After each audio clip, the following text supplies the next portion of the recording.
Hello friends, once again welcome to our channel Infofin. जैसे हमने पहले एक वीडियो में क्वालिटेटिव और क्वांटिटेटिव एनालिसिस किया था फंडामेंटल एनालिसिस के ऊपर, तो उस वीडियो में हमने जैसे चर्चा किया था price to earning ratio, price to earning growth ratio, इसके बारे में। और हमने ये भी कहा था कि उसका इम्पोर्टेंस क्या है और आने वाला दिन में उसके बारे में हम लोग और डिटेल में चर्चा करेंगे।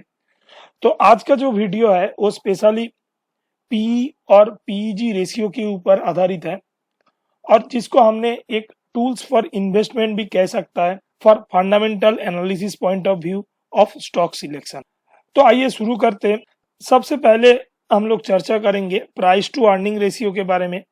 प्राइस टू अर्निंग रेशियो एक पॉपुलर रेशियो माना जाता है फंडामेंटल एनालिसिस के तौर से, और फंडामेंटल एनालिसिस में प्राइस टू अर्निंग रेशियो और जो भी मार्केट में पहले काम करने के लिए आते हैं वो पी रेशियो के बारे में जरूर सुना होगा। तो पी रेशियो क्या है? एक्चुअली पी रेशियो है expected price of a share to its earning का ratio.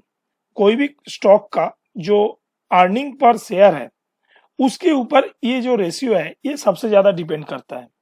A company with high P ratio usually indicates positive future performance and investors are willing to pay more for the company's future.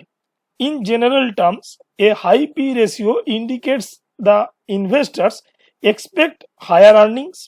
However, a stock with higher P ratio is not necessarily a better investment than one with lower P ratio, as the higher P ratio can indicate that the stock is being overvalued also. ये चीज को हमें ध्यान रखना जरूरी है। Higher P ratio अच्छा है क्योंकि इन्वेस्टर एक्सपेक्ट कर रहा है कि आने वाला दिन में उसका जो ग्रोथ होगा वो अच्छा है, लेकिन सिक्वेंशियली ये भी हमको सोचना चाहिए हायर पी रेशियो का मतलब ओवर वैल्यूड भी हो सकता है। तो इस चीज को कंफर्म करने के लिए हमें दूसरा जो टूल है जो पीईजी रेशियो है उसका हेल्प लेना पड़ेगा, जो हम लोग थोड़ा देर में चर्चा करेंगे। इसके बाद है a company with a lower P ratio on the other hand is usually an indication of poor current and future performance. This could prove to be a poor investment also. In general, a higher P ratio means that investors anticipate higher performance and growth in future. But it also means that the companies with losses will have poor P ratio. इसके साथ साथ हम लोग एक चीज और देख सकता है कि कोई भी कंपनी का जब हम लोग पी रेशियो को देखेंगे उसके साथ दूसरा सेक्टर का जो कोई कंपनी होगा उसका पी रेशियो को हमें कभी कंपेयर नहीं करने का है, क्योंकि पर्टिकुलर कोई भी सेक्टर का पी अलग होता है कंपेयर टू अदर सेक्टर। तो कोई भी एक पर्टिकुलर सेक्टर के अंदर में उस पर्टिकुलर स्टॉक का क्या परफॉर्मेंस है उसका जब हम लोग कंपेयर करेंगे तब वो पर्टिकुलर सेक्टर का पी के साथ करना है, ना कि दूसरा कोई स्टॉक का पी के साथ या दूसरा कोई सेक्टर का पी के साथ करना है। तब हमारा एनालिसिस जो होगा वो गलत हो जाएगा। Since the ratio is based on the earning per share calculation, जो सबसे महत्वपूर्ण पार्ट होता है कोई भी कंपनी का बैलेंस शीट का, अर्निंग पर शेयर जो होता है वो अर्निंग पर शेयर को कोई भी कंपनी मैनिपुलेट भी कर सकता है। मैनिपुलेट इन द सेंस क्या है? अर्निंग पर शेयर को कभी भी हिस्टोरिकल अर्निंग पर शेयर के हिसाब से भी कैलकुलेट कर सकता है या नहीं तो future estimated earning per share के हिसाब से भी कैलकुलेट हो सकता है। इन बोथ द केसेस अगर हम लोग ईपीएस को as a in general EPS मान के काम करते हैं तो उस केस में पी रेशियो का जो वैल्यू है वो डिफरेंट हो सकता है।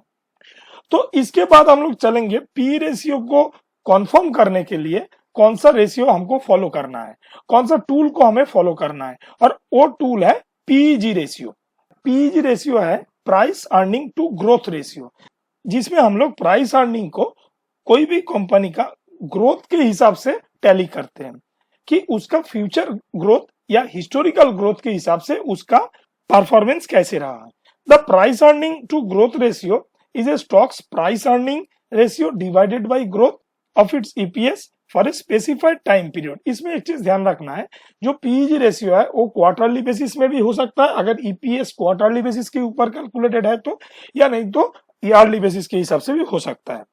The PE ratio is used to determine a stock's value while also factoring in the company's expected earning growth, and it is thought to provide a more complete picture than the standard P ratio, क्योंकि standard P ratio जो है उसमें कोई भी company कभी भी घपला कर सकता है, कभी भी मैनिपुलेट कर सकता है बेस्ड ऑन द ईपीएस। लेकिन पीईजी रेशियो जो होता है वो बहुत रिफाइंड होता है और उसमें क्या है, एस्टिमेटेड ईपीएस नहीं तो हिस्टोरिकल ईपीएस, कोई भी एक ईपीएस को लेके कैलकुलेट करना है और दोनों ईपीएस के हिसाब से जो पीईजी रेशियो हमें मिलेगा, एक को बोलता है ट्रेलिंग पीईजी रेशियो, दूसरे को बोलता है forwarded PEG ratio.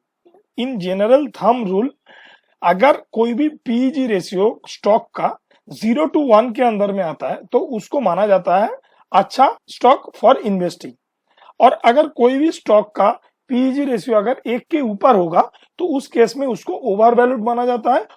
For that particular time period उस स्टॉक में निवेश करना उतना अच्छा नहीं माना जाता है, क्योंकि कोई भी ओवर वैल्यूड स्टॉक में इन्वेस्टमेंट करना बहुत ज्यादा रिस्क होता है compare to under value stock. तो पीईजी रेशियो में हमें क्या क्या चीज ध्यान में रखना है। PEG ratio enhances the P ratio by adding in expected earning growth into its calculation. दूसरा नंबर में हम लोग बोल सकता है PEG ratio is considered to be an indicator of a stock's true value, fair value जिसको हम लोग कहते हैं, and similar to the P ratio a lower PEG ratio indicates stock is under valued. The PEG for a given company may differ significantly from one reported source to another depending on which growth estimate, जैसे हमने बताया कि historical growth estimate है या forwarding EPS है, उसके हिसाब से वेरी कर सकता है डिपेंडिंग ऑन क्वार्टरली और ईयरली किसका ईपीएस हमने कैलकुलेट कर रहा है। नेक्स्ट है PEG ratio can also be negative. ये बहुत इंपॉर्टेंट चीज होता है, कोई भी कंपनी का हो सकता है पीईजी रेशियो नेगेटिव है, इसका मतलब ये नहीं है कि वो कंपनी में निवेश करना खराब है, इसका मतलब ये है कि वो कंपनी का जो एस्टिमेटेड ईपीएस है वो नेगेटिव में हो सकता है, एस्टिमेटेड जो ग्रोथ है वो नेगेटिव हो सकता है, उसीलिए उसका जो पीईजी रेशियो है उसको नेगेटिव दिया जाता है। तो ये है मोटा मोटी थियोरिटिकल पॉइंट ऑफ व्यू से पी रेशियो और पीईजी रेशियो क्या है और इसके हिसाब से हमें कैसे काम करना है हमने देखा है। इसके बाद हम लोग प्रैक्टिकल चलेंगे, पी रेशियो और पीईजी रेशियो हम लोग कहां से देख सकता है और उसका कंपैरिजन कैसे कर सकता है। तो अगर एनएसई इंडिया का साइट में हम लोग देखेंगे तो मान के चलेंगे हम लोग एक स्टॉक को लिया है जो है state bank of India. State bank of India का जो स्टॉक है उसको अगर हम लोग इसमें सर्च मारेंगे SBIN करके तो उस हिसाब से हमारा स्टेट बैंक ऑफ इंडिया का जो पेज है वो ओपन हो जाता है। तो इसमें क्या है, हमें पी रेशियो देखना है। सिंबल पी जो है वो एसबीआई का अपना पी रेशियो है एट प्रेजेंट कंडीशन, और सेक्टोरल पी जो है वो बैंकिंग सेक्टर का जो पी है उसको यहाँ पे दिया गया है। इसके बाद क्या है कि बैंकिंग सेक्टर के अंदर में भी दो पार्ट है, पब्लिक बैंक और प्राइवेट बैंक, दोनों का पी अलग होता है। तो कोई अगर इससे ज्यादा भी डिटेल में जाना चाहते हैं तो उसको भी देख सकता है, लेकिन मोटा मोटी जो symbolical P ratio for SBI at present moment है वो है 11.46 और उसका सेक्टोरल पी है 19.98। इसका मतलब यह है सेक्टर का जो ग्रोथ है उसके हिसाब से, बैंकिंग सेक्टर का जो ग्रोथ है उसके हिसाब से at the present moment SBI का जो ग्रोथ है वो अप टू द मार्क नहीं है और एसबीआई में चांसेस है कि ग्रोथ आने का। तो एसबीआई को हम लोग under valued compare to banking sector बोल सकता है। तो उस हिसाब से अगर देखा जाए तो एसबीआई में अगर निवेश अभी करना है तो वो अंडर वैल्यूड स्टॉक में निवेश हो सकता है और पी पॉइंट ऑफ व्यू से वो अच्छा है। लेकिन एक चीज ध्यान रखना है, पी रेशियो अल्टीमेट रेशियो नहीं है और अल्टीमेट एनालिसिस नहीं है। इसको अगर एनालिसिस जब करेंगे हम लोग डिफरेंट पैरामीटर के ध्यान रखते हुए करना है, जिसमें पी रेशियो एक पैरामीटर है। तो इसके साथ साथ अगर एसबीआई का पीजी रेशियो भी हम लोग देखेंगे, इस साइट के ऊपर हम लोग देख सकता है जो है screener.in है। एसबीआई का जो पीजी रेशियो है वो इस टाइम में -0.36 है। जैसे हमने बताया -0.36 का मतलब ये नहीं है कि इसमें इन्वेस्टमेंट करना रिस्की है। -0.36 का मतलब है इसका जो एस्टिमेटेड ईपीएस है उसका जो ग्रोथ होगा वो इन फ्यूचर टर्म्स में नेगेटिव हो सकता है, उसीलिए इसका जो price earning to growth ratio है वो नेगेटिव दिया गया है। इसके साथ साथ अगर दूसरा सेक्टर का कोई एक स्टॉक ले ले, जैसे टाटा स्टील लिमिटेड है जो मेटल सेक्टर को रिप्रेजेंट कर रहा है, उसमें हम लोग देख पा रहा है सिंबॉलिक पी है for Tata Steel compare to banking sector का जो पी है उससे कम है। Sectoral P for metal sector इसमें आप लोग देख सकते हैं कि 8.85 है कंपेयर टू जो बैंकिंग सेक्टर का अप्रोक्सीमेटली 20 है।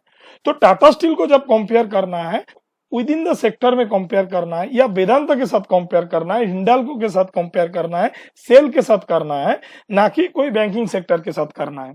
तो इंटर सेक्टर जो कंपेयर करना है उसमें हम लोग देख पा रहे हैं कि टाटा स्टील का जो सिंबॉलिक पी है वो 3.2 है compare to sectoral index P जो है वो है 8.85। तो इससे साफ तौर में ये चीज मालूम पड़ रहा है कि पी रेशियो के हिसाब से टाटा स्टील मेटल सेक्टर का एक अंडर वैल्यूड स्टॉक है at this point of time. और साथ साथ में अगर टाटा स्टील का पीईजी रेशियो हम लोग देखते हैं screener.in साइट से, तो उसमें हम लोग ये देख पा रहे हैं कि PEG ratio for Tata steel है 0.27 के आसपास में, जिससे ये और कंफर्म हो रहा है कि ये स्टॉक जो है एट प्रेजेंट टाइम में अंडर वैल्यूड है और इसमें ग्रोथ आने का चांसेस ज्यादा है।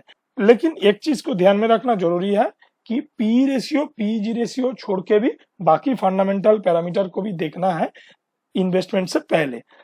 तो इस हिसाब से अगर हम लोग देखा जाए तो कोई भी सेक्टर का कोई भी स्टॉक को उस सेक्टर का जो बाकी स्टॉक है उसके साथ कंपेयर करके हम लोग इवेल्युएट कर सकता है कि अगर आज के दिन में कोई स्टॉक में हम लोग इन्वेस्टमेंट करें तो कौन सा स्टॉक ओवर वैल्यूड होगा, कौन सा स्टॉक अंडर वैल्यूड है।